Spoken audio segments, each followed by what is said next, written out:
listening to Split the Defense, a Toronto Maple Leafs, Colorado Avalanche, and NHL podcast.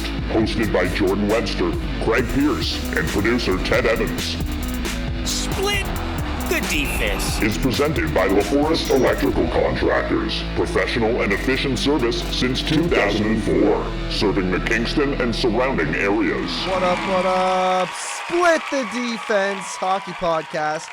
Jordan Webster with the crew, CP and producer Ted. We're here today on Amherst Island Radio, 101.3 FM, CJAI and CJAI.CA.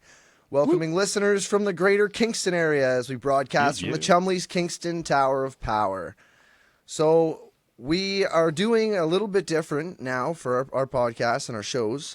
Here on Amherst Island Radio, we're going to cover a little bit more of everything for a little bit less. And we have Leafs post-game coverage now. So after every Leafs post-game, you can find us on YouTube and podcast platforms, which is pretty awesome.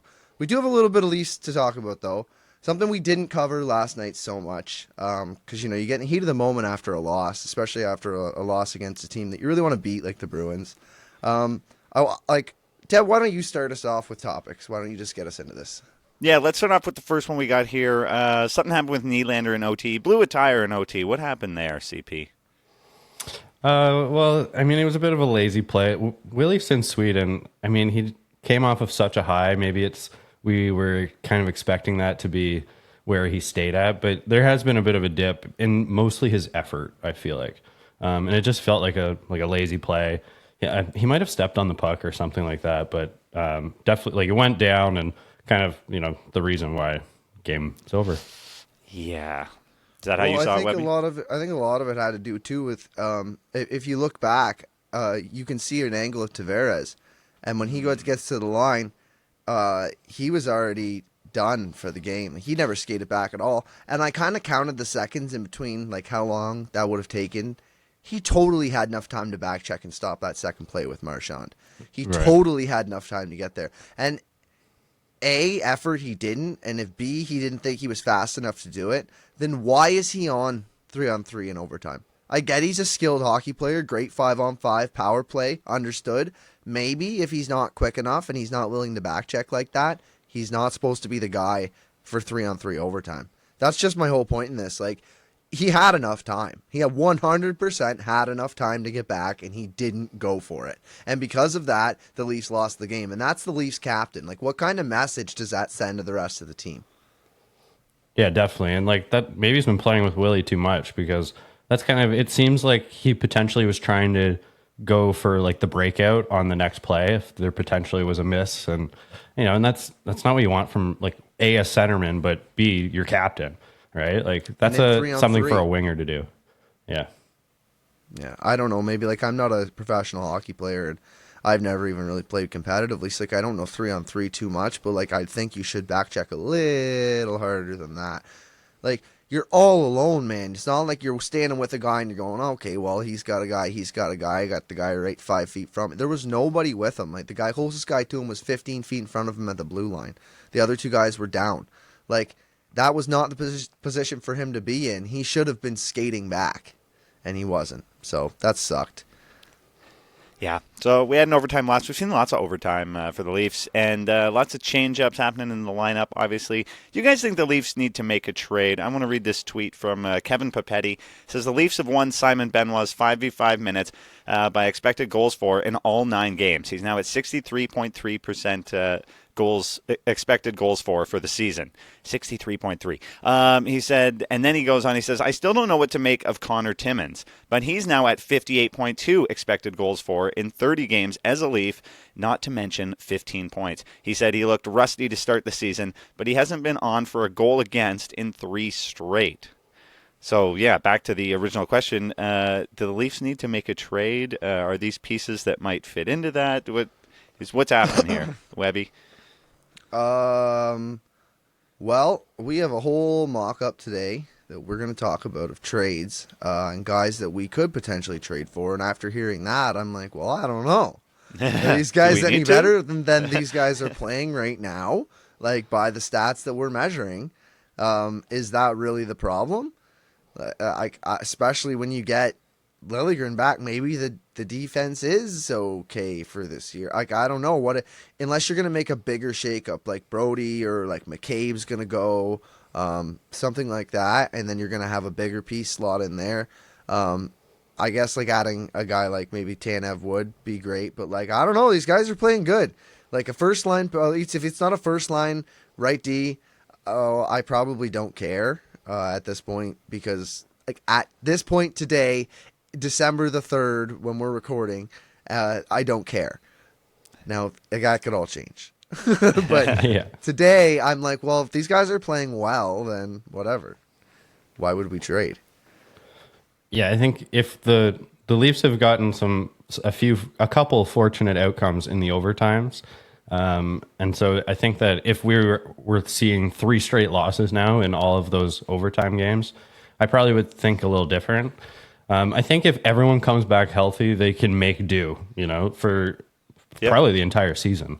But I do feel like some of the guys that we'll talk about here in a second bump everybody down, and so this isn't going to be the last time we have injury problems throughout the season. So I think that we still would like to get someone on this blue line. It's just, I think that they would be okay though if everyone was healthy, and it seems like he's skating now, so I think that that'll help a bit. Yeah, for sure. He's back on the ice, but still obviously that need for a defenseman in Leaftown. They've got 4 days off before they play the Sens on Thursday. So is now kind of the opportunity where they go into this with this time off, they reset, get things shifted before this game on Thursday. I want you to go through these, Webby, because you've got a good handle on these. The trade targets. Maybe you guys can even go back and forth on these, but however you want to do it. So I came up with these today. Yeah. And I spent some time trying to figure out what makes a good defenseman. So I went by RAPM charts, is what the internet says that you should measure defensive metrics by. And that is Corsi against, goals against, expected goals against. And I also added kind of the things that a Brad Treliving likes in a defenseman. Hits, blocks, and I wanted to see takeaways as well, because takeaways is a valuable thing as a defenseman. Are you just ending the play? Are you taking the puck and creating another one? Are you taking it away, right? So is now the opportunity for a trade? I want to answer that first. I don't think so. I think the next couple of days, if they did today, like I was thinking they could have had a trade maybe today, maybe if it doesn't get announced by tomorrow morning. I don't know if it makes sense in this gap, but any gap in the next little while where they have 3, 4, 5 days off even, like if they ever get a gap 5 days, you can look that the Leafs are going to try and make an early trade. That's what I think. Do you have any thoughts on that, CP? Yeah, I agree. It's a person here that has to make all these deals, and there's only so many hours where you can make phone calls, and the lack of games means that more business will be done on the trade front. Whether or not something gets done, I'm not sure, but at least there'll be progress. But I'm still not convinced that now's the time to trade if you're desperate. And I'm not quite sure they're in desperation mode. But a lot of these guys, they're going to be available from here on out. So maybe it's, a Christmas type trade or something like that. Ooh, Christmas present. Yeah, that'd be a nice Christmas present for you guys. Yeah. New defenseman. Yeah. Okay, so let's go through some of these names that we could potentially look for. Now, I had a bunch of names in my head today that I thought, okay, I'd like these guys to play for the Leafs. And then I went and I looked at their stats over the last 3 seasons, and I went, okay, never mind. So then I started looking at pending UFAs, and there was a couple of guys that I still had in my head. Playing on bad teams, looking on bottom feeder teams, San Jose Sharks. And I found a few guys here. So the first one is the most obvious one. It's Chris Tanev. Right. So he plays in Calgary right now. He's got 1 year left. This is the big thing. He's the only way we're gonna get a Chris Tanev of the world is if John Klingberg is for sure not coming back and we can play with his money. If not, then you don't get have a Chris Tanev because he's $4.5 million, and the Calgary Flames have already hesitated on retaining. Now they might for a player of Chris Tanev's, and especially for more value, but they've already hesitated to retain money. So I think it's probably going to have to be a money out situation, like your money in, money out. They want they might take a contract. They probably wouldn't even though. So he's a big boy. Like he's 6'2", not really heavy, 193, but he's right-handed, 33 years old, 741 games played. Like he's a vet, right? So I think out of all of these guys, he's probably number one. And these don't go in order. This is just so happens how I wrote it out. They're not my ranking 1 through the best, but I think that a guy that can play, almost 20 minutes a night. He's playing 19 minutes a night in Calgary, but they have a great defensive core, so he doesn't have to play so much. You can trust the second pairing and even the third pairing to play a little more, so the defensive pairing can play more. So on the second, and then the first pairing, whatever, right? So it all trickles down is my whole point. But he can play the minutes, he can log the minutes, and every single stat that I have here, Corsi against, goals against, actual goals against percentage, not just the expected ones, but the actual goals and the expected goals, he wins all those categories. So that's a player that you want on your team, a guy that consistently goes out and isn't losing when he's on the ice. He's winning, his team is winning, they're playing actual goals are going in more for them and they're creating more. It's not a luck thing, it's a being better thing. So the team is better with Chris Tanev on the ice, right? The only thing that I think here is 1.92 hits per 60 isn't huge. That's 60 minutes of play, so that's him playing 3 games. So he gets 2 hits every 3 games. So he's really not a big hitting guy. No, yeah. But he does get 5.56 blocks per 60. Yeah, So and he does play with a more of an edge that it replaces those hits as much. He's more willing to mix it up than most guys are willing to be, right? So I'm not as worried about the hits per 60 just based on the way that he plays. And that's really not necessarily a thing I have to worry about. I put those stats in for Tree, because of Tree's type of player. And he likes Tanev already. He's already brought him in once, right? When he was in Calgary. Yeah. So I'm sure he wants to bring him in again. The interesting thing for defenseman that I put in here is takeaways per 60, because I thought that was a very valid when you take it away and create a play rather than just break up a play, and you're not just taking the puck away. You're not just breaking it. You're actually using your stick and taking it. And so he almost gets a single one of those per game. So in a situation where he might be out of position, he also has a good stick. And that's something that you want to look for as well, because guys that don't have good sticks are going to be guys that take more penalties, right? They're going to be out of position and trying to use their stick, but the ones that aren't successful are the ones who are drawing penalties, right? So honestly, I think Chris Tanev is probably at the top of my list. I'm going to go through the next is Ilya Lyubushkin. Ilya Lyubushkin's currently in Anaheim. He's got 1 year left at 2.75. I think the Leafs could take that whole thing on without any retention, especially with maybe with a trade and with John Klingberg being gone 100%. 100%, you could take easily, that, and then you'd have some. You wouldn't even need to get rid of a contract. But he's already been in Toronto. He played well in Toronto. Some of his best stats coming out of his time in Toronto. So I think that's a guy that potentially could return. I don't know what Brad Treliving's thoughts are on him, but he barely loses his minutes over the past 3 years. All these stats are over the past 3 years, and at 5v5, 2%. He loses minutes by 2%. In Corsi against, he's losing his minutes in actual goals against by 7% and expected goals against by 4%. But at the end of the day, he's been playing on pretty crappy teams. Buffalo really was teams, all right, but I'm not sure they were exactly setting him up for that position to succeed. And we know that he's kind of a big boom player. We talked about this with the Domi line, a boomer bust kind of thing. He's a boomer bust guy. He booms 7.71 hits per 60.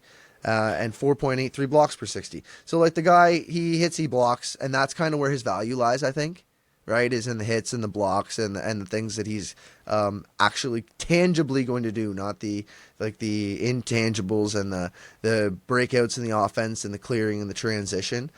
He's with a guy that he need to put him with a guy who can do that, and he'll be the guy on the other side.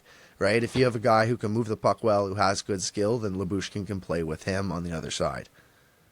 Yeah, definitely. And a couple of notes on Lyubushkin is he ended up playing with Riley for most of his stint here, who's a really good puck mover. And I think that was one of the things that made him look a little bit better in Toronto is because he was matched up with a really good defenseman, that can do all the things that he's not good at. So I hope that's, if they get someone like Lyubushkin, then that's something that I think he needs. And also one negative against him, like he does get a lot of hits, but he throws a lot and misses. So that is my one like alarm about Lyubushkin is when you do miss a big hit, like it can potentially be a goal. So yeah, that's true, and we saw that he was out of position a few times. He's not exactly offensively sound. Moving on, I got Sean Walker in Philly. He's got 1 year left, 2.65. He's a big boy, 6'2", 29. 256 games played, and he wins his minutes too. He's in Philly, who's unfortunately doing good this year, so I'm not really sure he's going to be a great target for the Leafs, but maybe they'll fall. Jan Ruda has played like crap in San Jose, like horribly, but I completely removed their stats, and you go back to the 3 years before that, and he won his minutes by a landslide. Also throwing 4.28 hits per 60, playing like 18 minutes a night. So that's like 1.5 hits, 2 hits per game, 3.38 blocks. So he hits, he blocks, just like the rest of them. He's not huge on the takeaways, but he played on a cup-winning team. So like Jan Ruda's won a cup. So just put it like that. That might be a trade target for a guy who's won a cup. Matt Dumba in Arizona, he's got 1 year left. That's another one where you're gonna have to use John Klingberg money, $3.9 million, right? And he's not huge, but he's kind of more, I don't know, like Montour, I don't know, like not Montour, but like to the Riley, like to the Ekblad, kind of like, I guess he kind of gives you more of an offensive. I wouldn't know him as an offense or as a defensive defenseman. He's more of a two-way. I don't think he's bad either way. I think he's kind of good both ways, and he was good in Minnesota, I remember. And because Minnesota was so defensively sound, the little bit offensive flash that he had made him look like a star. So I think put him in the right system. Certainly Matt Dumba could be somebody, but he consistently loses his minutes. Barely, but he does, and that's a lot of money for a guy who's losing his minutes, and that's over the last 3 seasons. That's not just this year in Arizona.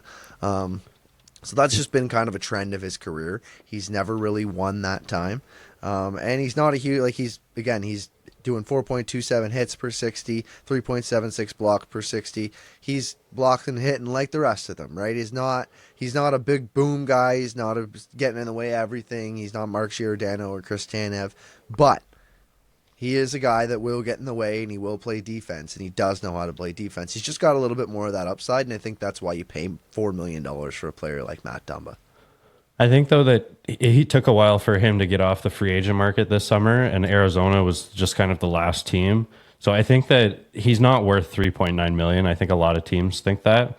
So I would hope that Arizona is willing to take on a lot of that contract, probably 50% for not a lot of money, or not a lot of, like you won't have to give up much to do it, because he's not worth close to 3.9 in my mind, but he's kind of like a good at a lot of things, not amazing at anything. And but also, though, that's something that is to be said for to be good in all areas. So I wouldn't mind that guy. Yeah, absolutely. Neither would I. So the last one on my list is somebody that I had no idea who he was until today, and this is we were probably going to give him a minute and a half here, because Nick Seeler. Okay, Nick Seeler. Have you heard of him? He's 30 years old. I'd never heard of him before. I don't know this name, but this is a boom or a bust player. Okay, 6.39 hits per 60, 7.46 blocks per 60. He wins his minutes in actual goals against percentage. And that's over the last 3 seasons at 5v5. He barely loses the Corsi against, which is carrying transitions, right, in and out. And he barely loses the expected goals against. But the guy plays defense, and he's a big boom bust. You know what the best part about Nick Seeler is? He makes $775,000. That's a guy that could actually come play on our team. He's in Philly right now. Do they have aspirations of going to the playoffs, or do they have aspirations of maybe taking picks and getting better? I think maybe they're a team that would deal with the Leafs right now. Yeah, Philly has a lot of a lot of players on different like boards from insiders, so I think they are going to be sellers. Yeah. Well, yeah. I hope that they are, because I like this Nick Seeler guy, and when he goes to somebody else, when he's the Boston Bruin or something, I'm going to lose my mind. Yeah. And he's there putting up goes points. To the Tampa Bay Lightning. Like, and also, brutal. Also, you don't have to worry about the Klingberg contract, because this guy fits in right now. Like the cap hit's the best part. We could take him today.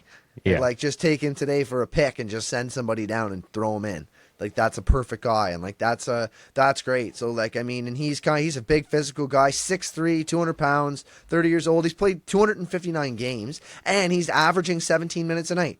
Like, the guy plays hockey. He's not just playing 10, 12, 13 minutes. He's 17 minutes for a defenseman. Like, that's second pair of minutes. So he can play. Strong, physical. I'd take him. So that's my list. One more time to go through. It was Tanev, Lyubushkin, Walker, Ruda, Dumba, and Seeler. And we'll post that on social media at Split the Defense on Facebook and at STDP Hockey on X, whatever, Twitter, whatever the hell. Let us know who you think is a good pick out of those.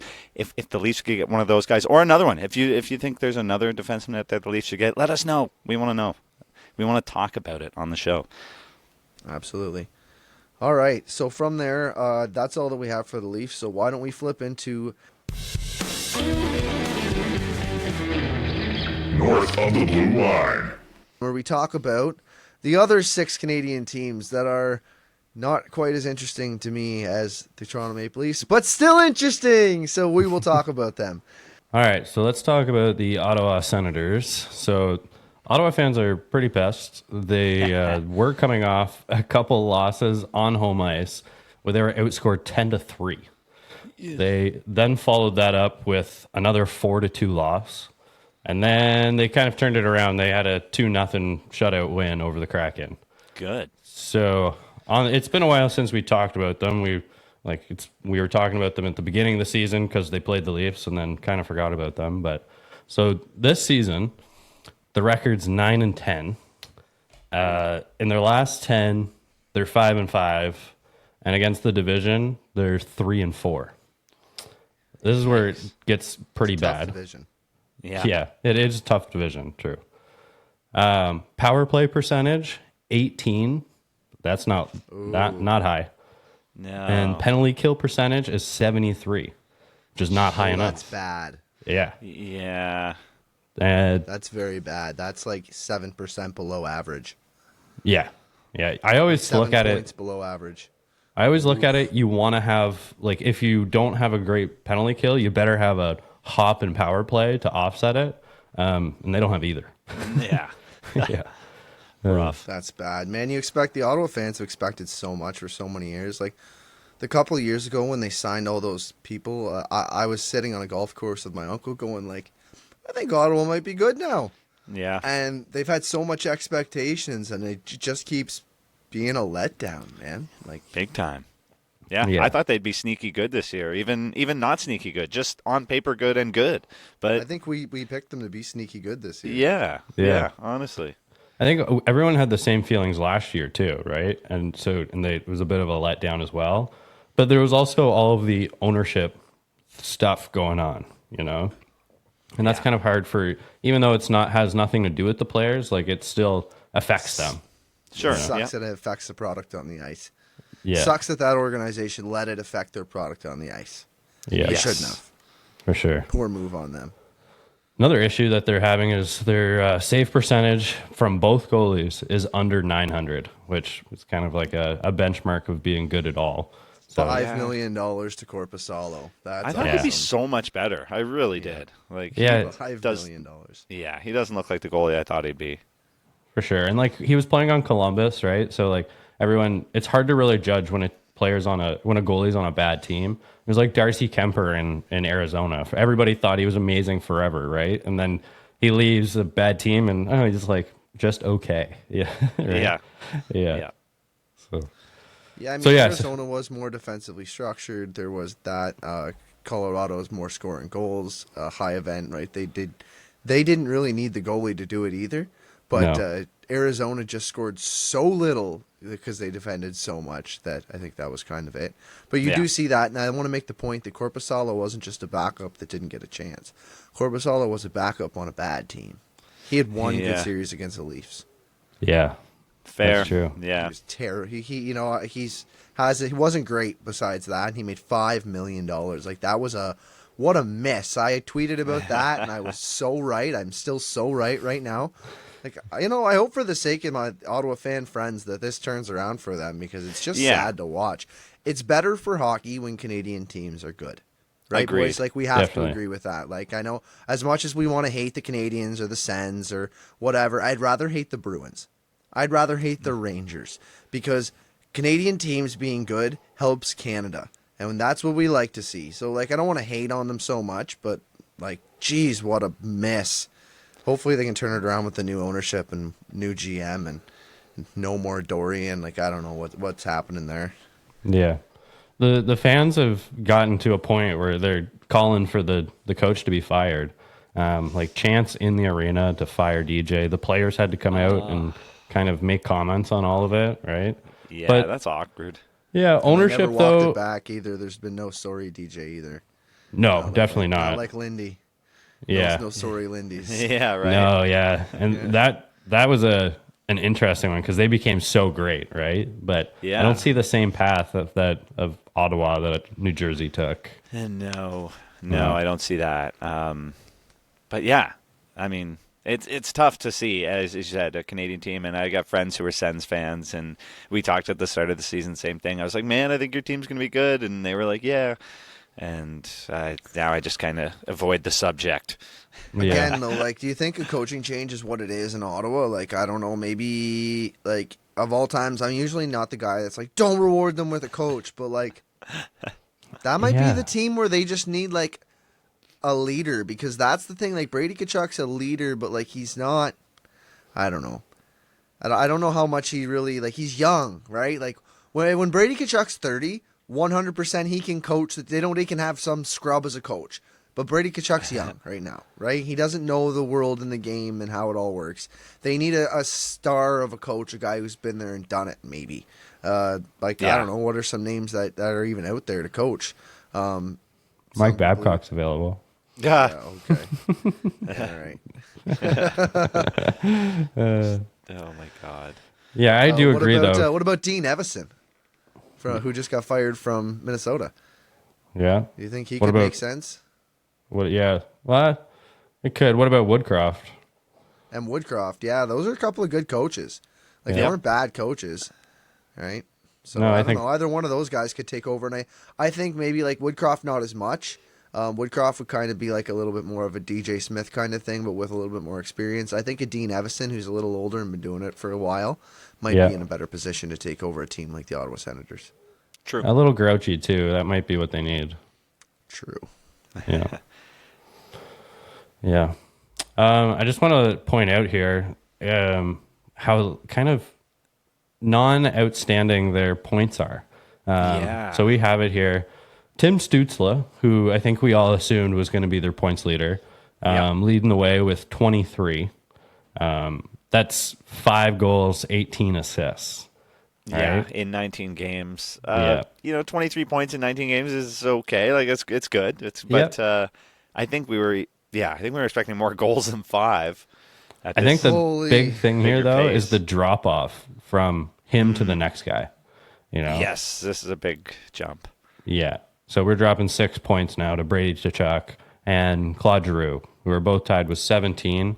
Tkachuk always been a goal And scorer, like so he's 30 what? Claude Giroux is going to be your third leading goal scorer, and you're expecting to win a cup? Like, that's your problem right there. Yeah.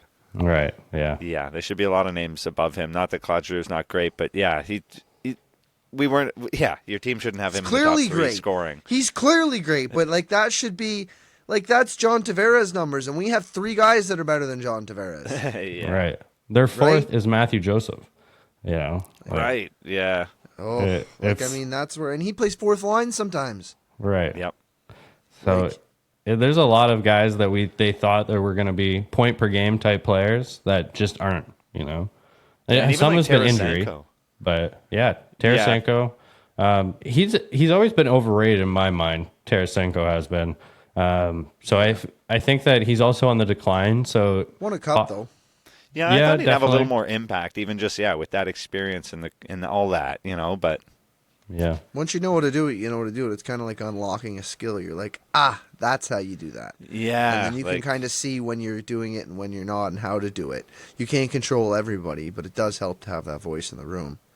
sure. I just want to touch back Matthew Joseph. I like Matthew Joseph. I've always liked Matthew Joseph, and if he became available, I would so love the Leafs to jump all over taking him because he's a fantastic player. He makes like $3 million, but like, I'd love to shovel. Like, I mean, Kelly Yarncroke's been great, but I'd shovel Kelly Yarncroke for Matthew Joseph.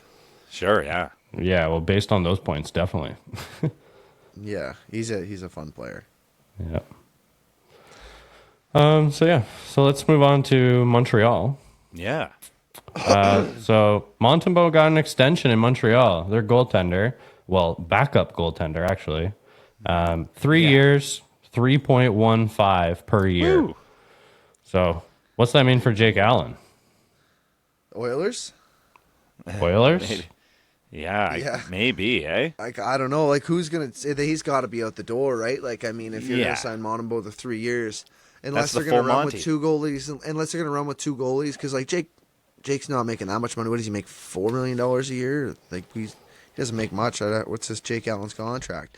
Yeah, he Right? can't But, have like, if, too much could, longer 'cause- on it though, right? Like, That's it too. I don't think he's locked in for a huge number of years either. yeah, it could be more of just like a goalie swap where one becomes more of the starter and one becomes the backup. If you can get Jake Allen on a better contract. That's true. Yeah, exactly. And yeah, it all depends in situations like that. Obviously, it comes down to who's been So, playing yeah, this- better and their ages, and it transitions eventually. And Monty's the new guy. So this is Jake Allen's last year. So that's why. So Yeah. like, There you go. it's probably going to make sense if Canadians aren't good and Jake Allen's playing good and he's healthy to send him to a team that's going to be a contender if they need a goaltender. So like, I think Montreal and Edmonton make sense for trade partners. Like, absolutely. I think they could absolutely use the goaltending. I think Montreal's in. I don't know how many retaining slots they have left, but I think they might retain on him so that way they could take him. Who knows? They might even take one of the other guys back. If I can jump in here with Jack Campbell. He was 3-1-0 in his last 4 starts in Bakersfield with a .930 save percentage. So he's starting to find it, starting to get his confidence back. And if they can play him well down there, and then he comes back up and he plays well, maybe one of Stuart Skinner or somebody else gets flipped. Then they can put Jake Allen in with A. Stuart Skinner or B. Jack Campbell. Maybe Jack Campbell goes and becomes a Montreal Canadian. Like, who knows? They aren't trying to win right now, right? And they don't have a whole bunch of money spent. So, like, if somebody wants to take a flyer on either Stuart Skinner or Jack Campbell, like, Stuart Skinner's young. Somebody could take a chance on him, especially as like a backup or something. Like, I don't know. Who knows? Edmonton's a pressure city, so like, there's teams like Nashville or like Arizona or like, I don't know, like some places who aren't freaking out about hockey as much. Florida, he could go and play and he wouldn't have so much pressure and he might do well. That's right. Yep. So we let's take a look at the Canadian team standing in the NHL. Yeah.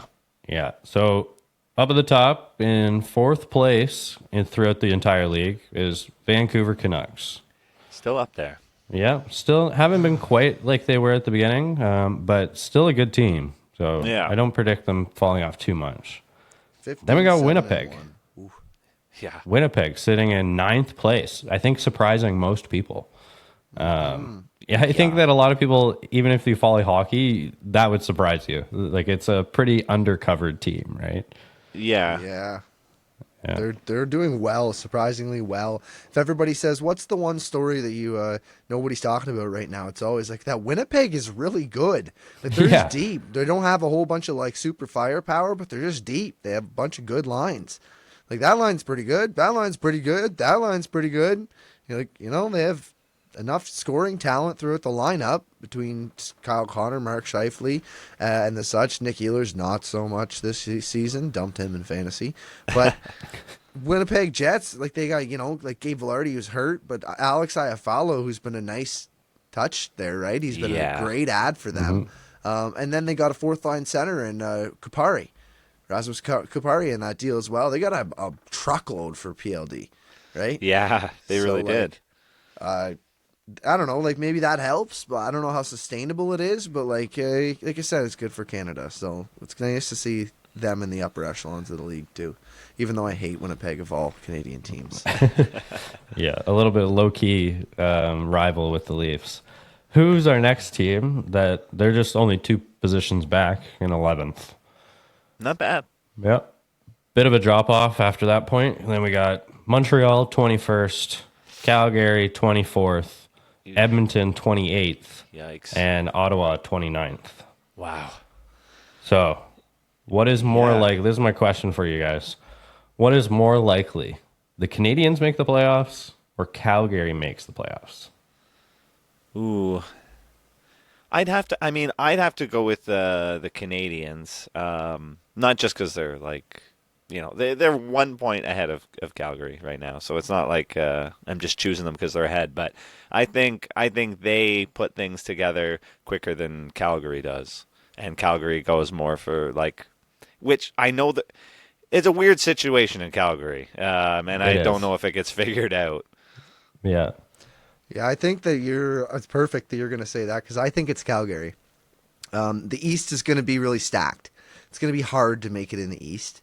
There's a lot of good teams that are going to be pushing for wild card spots this year in the East. The West, on the other hand, Calgary's right up there in the mix right now. They're like 4th place in their division, so like if they can keep winning a couple games, they might end up in 3rd, and then all of a sudden, who knows from there, right? Like if they can sustain 3rd, then they're going to be in a playoff spot. So like I'd say that Calgary probably has a better shot just solely on the fact that they're in the Pacific Division and the West is not very strong. So even if they don't win their division, they have a chance at a wild card.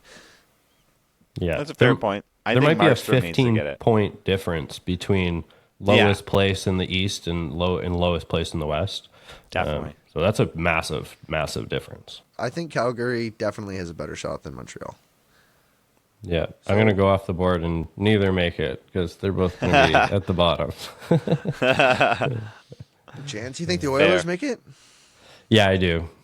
They've kind of turned it around a bit. They're looking better and better every time I watch them. So I do think so. Awesome. Okay. All right, well, that was North of the Blue Line, covering the other 6 teams north of the border in the NHL. Why don't we flip into the Colorado Avalanche? Yeah. All right, so the Colorado Avalanche are currently playing on the Sunday night as we record for this Tuesday episode on Amherst Island. We love you. We're doing the best we can. And this isn't great because it's 1-1 right now. So we had a nice goal from Manson. That's all I'm going to start it. 15 minutes left in the third. It's anybody's game right now. Go overtime again? We're doing it too, just like the Leafs. Yeah. So many overtime games. Can I get a whoop whoop? Yeah. Whoop whoop. Hopefully. There we go. All right. So the first thing that I wanted to start off with today was Cale Makar is not playing. Cale Makar did not play in overtime on Saturday's game, and he's out for the Avs for Sunday's game. Bednar said that he was nursing something and unavailable for OT, and then announced before the game Sunday that he would not play. Said it's just this game for now. He doesn't know anything beyond that. Somebody noted that he took a puck to the back of the leg early in the game, and he's listed as out with a lower body injury, so I guess that would make sense. Could be anything, Sucks to have Cale. A big trade in fantasy world. Doesn't matter to you guys, I guess, but it should. Ted and I made a huge trade. He's now got Cale Makar on his team, and I've got Matthew Tkachuk and Eric Carlson. He's got Cale Makar. And I got Val as well. Val the choo-choo train. Couple Avs, so living, loving with the Avs there. But so we have a new Av filling in, not quite taking over Makar's space. Manson is filling in on the top line there. But on the second pairing, We don't have Caleb Jones, who's already played a few games. We have Sam Malinsky. Now, Yes, we do. we have a clip on Sam Malinsky from Jared Bednar, and I want to hear what you think of him after we hear from the coach. All right. When he came up last time. What were the things that you liked from his game previously that you really want him focusing on tonight? Yeah, well, number one for a new guy in the league, he has to pay attention to his defending details and make sure he's solid on that side of it. This will be a challenge against their lineup. It's deep. They can score on all four lines. But what I liked about him, especially in that Seattle game, is the way he moved the puck. I thought he was really efficient with the puck, firm passes. They were all tape to tape, good decisions, got us in and out of our zone, and then helped out in the offensive side of it a little bit as well. And that's something he can do. So, like to see a little bit more out of that from him here tonight. We're going to need his help. Yeah, honestly. So I'd like to add to that he didn't get a point, but he was on for a goal. Right. The team scored a goal while he was on. Wasn't on for any goals against. He was on for 10 minutes and 31 seconds, so not a big shift for Sam Malinsky the last time he played. But he won his minutes easily, so easily. It was 43% Corsi against, so that's like anything in the fours is awesome, right? Yeah. Anything lower than that is like holy crap good. 44% for expected goals against, that's great too. 25% of the high danger chances when he was on the ice said they weren't. He's not exactly I don't know what Bednar's complaining about for defensive. He didn't have any really moments clearly that were too high danger, and if he did, the other side had his side had more while he was on the ice in that 10 whole minutes that he played. So I don't know, Sam Malinsky might be a guy. How does Colorado have such a deep decor and they lose Cale Makar, and I'm like, they're poached, who's this guy? And I go and look him up and I'm like, he was great last time. Yeah. No, I think it's something Bednar, he just wants him to stay on that level. And, when he says he's got to, pay attention, I think he's slotting into a decor that is pretty darn solid. And to hold his own there, he can't look like, he can't stand out like a sore thumb. He needs to just fit in, do his thing. And those numbers, do look good. That game against, I guess, Seattle, he had said, Bednar said. But, this Sam Malinsky is a guy I noticed in preseason that I thought, if there's a spot to be had at some point in the season, he's going to get called up into that spot because, I don't know, he showed some really good things in preseason. And clearly poised with the puck. He's not just a defender. He's a good puck mover, is what Jared Bednar noted, right? He's good at moving the puck, and that's you need that on two sides. Like if you can play defense really well and move the puck, then you're an amazing NHL defender. Right now he's got the puck moving, so hopefully he can learn the defensive side. And things aren't going too bad with the 1-1 in the third period at this point. I can't really say you're going to complain about 3/4 of the game at this point. Right. So the Avs at this point are 16-5-2 for the season, 7-1-2 in their last 10. So there's not a whole lot to complain about there. But they've lost 2 in a row going into the game against the Kings. OT. And who knows what happens tonight. They got points in both those games, though. Losing a shootout to the Ducks, the Avalanche. Before that, the Avalanche had won 13 consecutive games in the state of California over the last 4+ seasons since 1920.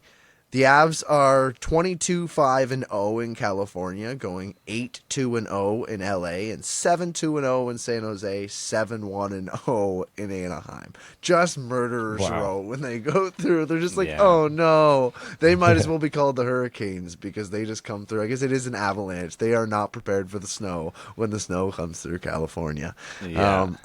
And so Colorado's won their last 5 visits to Anaheim, and then they lost. Obviously, that shootout was so dumb. I did not like that shootout. They put the first shot was Drouin for Colorado, which I was like, why? And he didn't score. Of course not. No, I know. Yeah. I Who knew knows? that. Maybe he's really good in practice. You don't know. We don't watch the practice sessions. Maybe he's there are the one some guy that specialists. how he do didn't you do that? stand out in the game or anything. It was just, to me, it was an odd choice. I would have had Rantanen shoot first. He had an incredible game. He was all over the ice. He made defensive plays that he dove out and stopped a passing play and tipped it just past the net. Would have been a goal, 100%.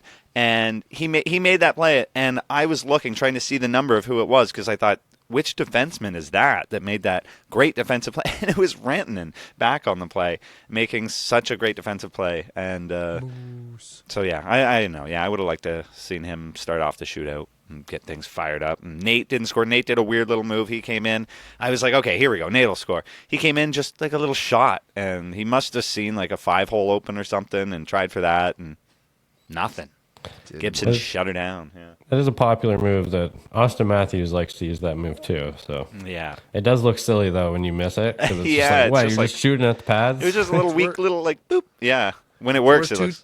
Yeah, it's worked two times in a row for him, but I noted the first time that it worked that he's tried that a bunch of times, especially this season, and it looks dumb when he doesn't get in. Like, yeah, you're like, oh, what a waste. But you're like, so much better than that. But when it goes in, it's like, it's like you fooled him, you tricked the goalie. You just walked in, we're like, goal. Yeah. Well, the goalies expect the best shooters to come in and try and hit one of the top corners, right? So it is a little bit of a unexpected play, but sometimes you'd rather them miss going for a top corner than going for a 5-hole. Yeah. Yeah. But yeah. So they lost to Anaheim, but they also lost to the Yotes. Now, this is something I wanted to point out. And I was like, how come the Avalanche seem to keep losing to the Coyotes? And I looked it up over the last 5 years, how much. It's been a while. And then I'm like, okay, no, never mind. The Colorado Avalanche are 13-5-3 versus the Coyotes between December 3rd, 2018 and December 3rd, 2023. So I'm like, okay, well then, like, how long has it been where the Yotes have kind of been on the Avs' backs? Well, what about the last 2 seasons? Not exactly killing them, but 5-2-2 versus the Coyotes. Now that feels like kind of like an Ottawa Senators thing for us. It's just that team that comes back and beats you, takes you to overtime a lot. I wanted to ask you, what is it about playing the Coyotes that seems to cause struggle for the Avs the last couple of years? Is it like a certain player? Is it the Coyotes' play style? A dumb luck? Why is it always so close, and why do they keep coming back on such a good team? It's just like the Avs or the Arizona Coyotes aren't always like this, but they play well against the Avs. I think something that happens to the Avs. There's always that thing over the last couple seasons where Arizona hasn't been the best, and you go in and maybe you don't play hard enough. But I'm not going to attribute it to that. I think realistically, if you look over and you're in a blue jersey, wearing a Leafs jersey, and you look over and you see a burgundy Arizona jersey, you know that's not your player.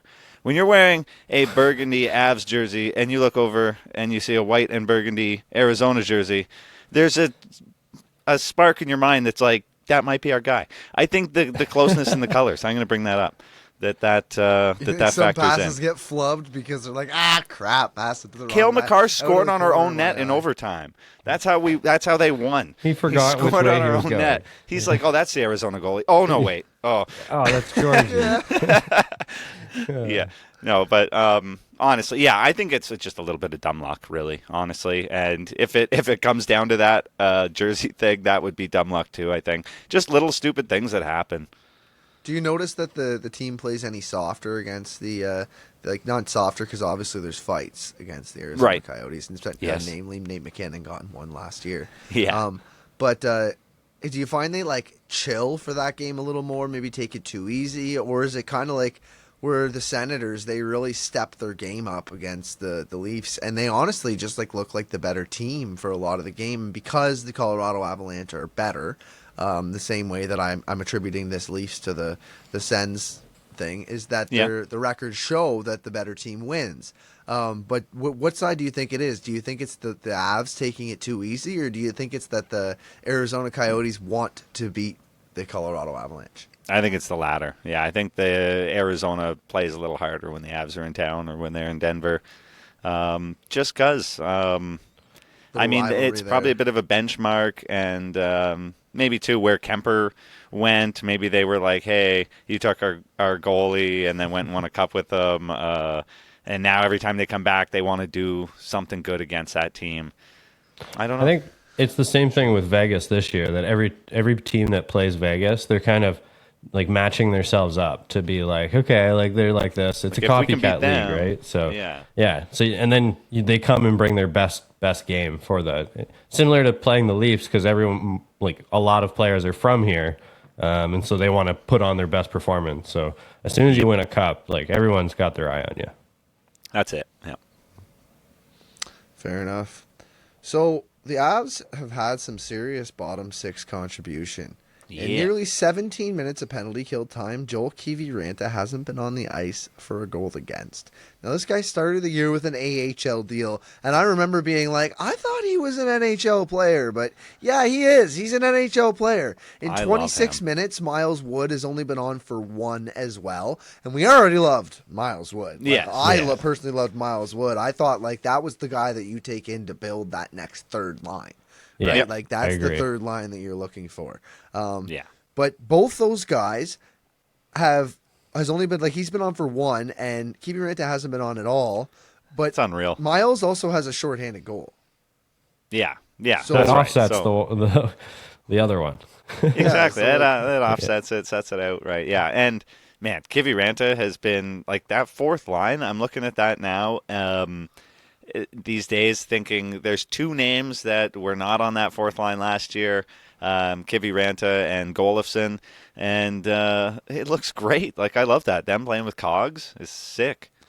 Yeah, Cogs has he has three shorthanded points this year. Now that's because What a Logan stud. O'Connor leads the league with three shorthanded goals. Yeah, he assisted on all of them. I think. It's Yeah. just a dream come true from your bottom six. Honestly, bottom six and penalty killing, and they're contributing in 5v5 when they're getting small minutes, and then when these guys are on the penalty kill, they're not on for goals. Like exactly, that's all you can ask for. Like that's above and beyond. Yeah, fully agreed. I can't believe LOC put 3 nights in a Yeah. row. He put back to back to back. Yeah, that's Yeah. right. Goals. 3 nights Like, in a that's row just too. But it's been kind of cooled off since then. It would have been a little nicer to see him do it every 3 games or something in the last a few weeks, and For sure. to have a little more faith that it might continue. But hopefully the bottom 6 keeps it up. Seems like they have a lot of guys that they can mix in to create sparks. So Yeah. right now it's working, and I'd say Kiviranta's got a spot until he doesn't. I wouldn't say he's 100%. going back to the AHL anytime soon. No, he fits right into that culture. Fits right into that fourth line. We love him. So the next thing I want to get into is new dad buff. Woo! Valery Nichushkin has been red hot. In 10 games since the birth of his daughter, he's got 9 goals, 13 points, all while logging heavy minutes on both special teams units. Yes. The Avalanche- And that. Yeah. Sorry. Go on. The Avalanche have absolutely benefited from winning the cup with Val Nichushkin in the top Yeah. 6. When he went on that run and he got that spark, he became not just a guy, he became the guy. Now he's on the top line and he's great. Like Yes. he's very, very good. Yeah, and this is something, at the start of the season, they were kind of bouncing around guys at the top line, the second line, and then obviously with Lehkonen being out with that neck injury that he took in the boards, now he's out of the neck brace, but he's still not practicing really fully or anything yet. No contact. I don't even think he's skating with the team yet, but eventually he will be. I don't know how quickly they're going to slot him right back into that top line now. If he was only out a couple games, I think he would have come right back, went right on the top line. But Val has been, that spot wasn't fully Lehkonen's right away. We were only like 15 games in at that point. They had been doing some shifting. It seemed like Lehkonen was taking it over, but it wasn't like fully set. And now I feel like Val's really got that spot. Oh yeah, it's got to be his spot even when Lex comes back. Like we're in Yes. somewhere else. Nichushkin Yeah. he hits. He's so big too. Like he's a big lad, and he hits and he shoots and he digs for pucks and he can pass. Like he's a great player all around. I have absolutely no gripes with Val Nichushkin, and I think that he is if. The Avalanche are going to be good and going to win the cup, then they need Val Nichushkin to be the same way that he was. So it's nice to see that he can continue that through the regular season, and maybe he'll have that playoff run again that we saw him have for the 2022 Stanley Cup. The choo-choo train is rolling. Yeah, so the next thing I want to get into is the Avalanche blue line have now scored 19 goals on the season. Ooh. One behind Montreal, which I didn't expect. Montreal, okay. Montreal, really? For the yeah. most of any team. 19, not the Leafs. We're not supposed to talk about the Leafs. But how come the Avalanche have all the nice things? Like, what is It's happening? the reason here? they're good. Yeah. What It's is been a lo- happening I mean, here from the it's been a blue long line? time. Like, can you tell me how? Like, it's, I guess Cale Makar. You have a Cale Makar, Yes, but like the other that's- guys, like Sam Girard's been out and gone, and he's supposed to be your offensive next guy. But like then you have Manson, who's Bo. really not known. He scored a goal tonight. Bo, Yeah. who struggled at the beginning of the season, Right. And But then he had 2 goals like, the other night. guy A, B, C, and D who are like good. They're not great. They're good. You know, like Caleb Jones and Curtis McDermott when he plays D. Jack and Johnson. Jack Johnson. Like you have those guys. How do you have so many damn goals from your blue line? Those guys are just firing it in. Is it a systems thing? Like you see them passing up to the point and firing a lot from the point, or is it that the D's are pinching in and they're headed in a lot and they're getting a lot of goals that way? Like how are the D's scoring so many goals here, Ted? I think yeah, there's a lot of systems that lead to the Avs taking shots from the point. I don't know if their plays are, not a lot of them are set up like that. They seem to shift away from that classic Nate at the side of the net.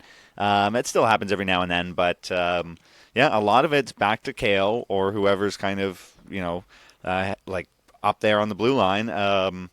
Whether it's Devon Taves, there's usually one guy kind of running the whole thing right from the back, and a lot of times it's shots from there and then go from there, which, I mean, it seems to have worked. Devon Taves doesn't have a ton of goals this season. He got one the other night, though. I was pumped about that, seeing him score. But yeah, we get ones every now and then from the other guys, too. And is it just the shooting plays? I don't know. I think it has to do, too, with sometimes we run that power play with 3D. The 3D power play. Yeah, so our D are getting a lot of time, and good time to score, and a lot of our D do run it. Like they, someone will just drop back for them and they'll join the play or join the rush or totally lead the rush. It happens a lot too. So a little bit of column A, a little bit of column B. Yes. One thing I wanted to ask you about, Colorado's Ross Colton has been fined $5,000, maximum allowable under Another the one. CBA for a dangerous trip on Anaheim's Leo Carlson. And I didn't see that, and I couldn't find the clip. And I'm like, what happened, and where was it? Did you see it? No, I was waiting to see what you were going to say that was for. A dangerous Couldn't trip. find it anywhere. Yeah, I don't know. That's an odd one. He's gotten some funny kind of fines this year. Some of them Got their eye agree on with, him. some of them not. But this dangerous trip, I don't know. That must mean he's close to the boards and he trips them where he could fall head first into the boards, maybe, or something like that. I don't know what that I means. understand. If it was that bad, you think it would have been all over the internet with videos Yeah. and little clips and 100%. people outraged and this.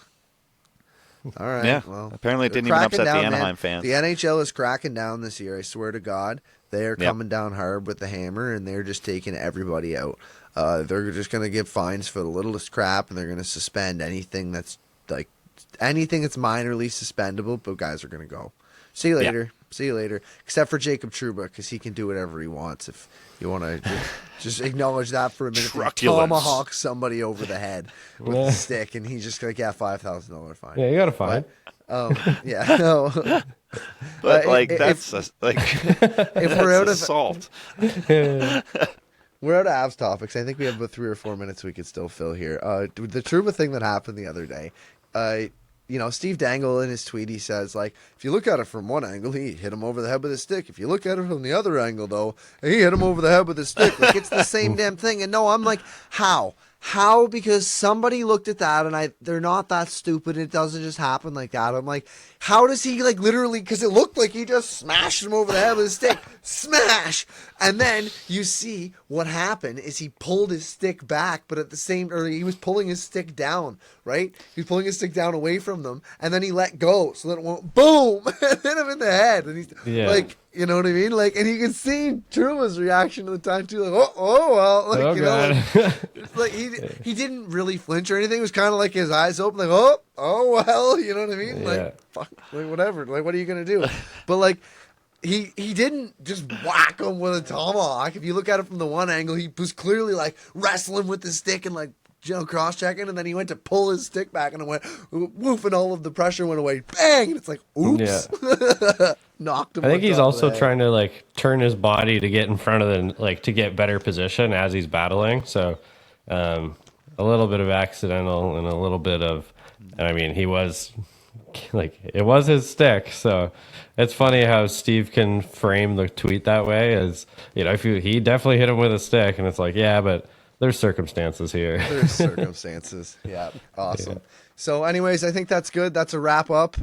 You can catch us again after every Leafs game. We will be post game. We will be live on YouTube.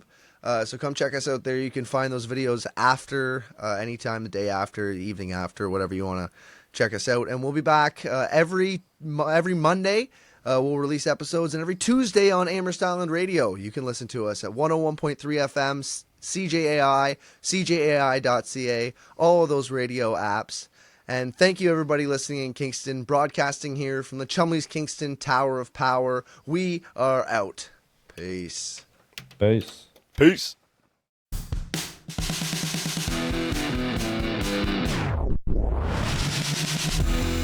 You've been listening to Split the Defense. a Toronto Maple Leafs, Colorado Avalanche, and NHL podcast. Hosted by Jordan Webster, Craig Pearce, and producer Ted Evans. Split the Defense. Is presented by LaForest Electrical Contractors. Professional and efficient service since 2004. Serving the Kingston and surrounding areas.